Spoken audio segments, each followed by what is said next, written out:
There's the head coach, Eric Nixon, one of the head coaches of Extreme Couture. Oh shit, there's Keith Lee. I'm gonna go talk to that cat off guard. All right, here we go with Keith Lee, younger brother to Kevin Lee, UFC lightweight. Now, Keith, I want to ask you a question. I was looking over your Tapology. Why is there so many canceled bouts, man? Is everyone scared to, once they find out and look at the footage, they back out, or what's the deal? You're kind of jinxed in that department. You got the best guess as me. I have no idea. I actually just talked to my manager this morning, and we were supposed to fight November 20th, and the guy pulled out again. So this may be like 12 contracts I've went through. Tapology don't even tell you half of the story. I went through 12 contracts and like 14 verbal contracts, not even including the ones that we already signed, and nobody's fighting. I don't know why. I'm wishing I could find a reason or find a clue, but I'm just staying faithful, staying really like dedicated to my craft, and I know it'll come soon.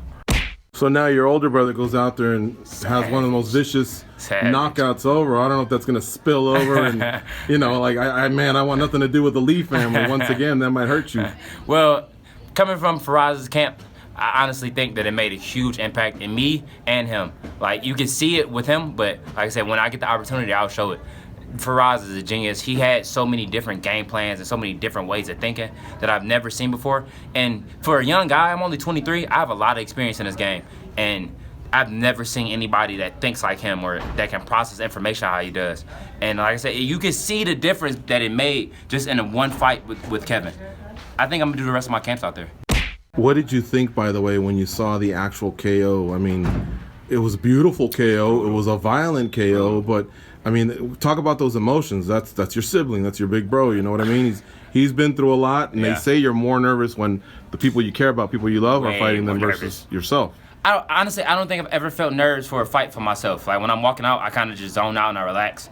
I've never got relaxed when I've walked out with him, ever. Like, I don't think I've ever been to a point at ease. Like, this one, a little bit more than others because we're in Madison Square Garden. The crowd was huge. It was roaring. We were walking out and guys were saying, like, yeah, New York's going to knock you out. Gregor's going to knock you out and run around. They're fucking screaming, throwing stuff at us. And then, of course, we had Trump in the building, so that made it way worse. But when it actually happened, I honestly can't even explain the emotions I had. Everything just kind of exploded out of me because I know how hard he worked. I've seen how hard he worked. That weight cut was a fucking breeze, way better than I thought it was gonna be. So just all of those emotions kind of spilled out. But I also felt bad for Gregor because I am a big fan. Even though they fought, I'm a big fan of Gregor. Gregor's a stud. Gregor can fucking fight. Like, he was 13-0 before the fight, 14-0. And like a stud. Like, a lot of people were kind of like looking over Kevin in this one. So I knew when we got that knockout, it was one that was gonna be remembered forever. Tell me what the eventual goal is for 2020, like, or goals if there's more than one.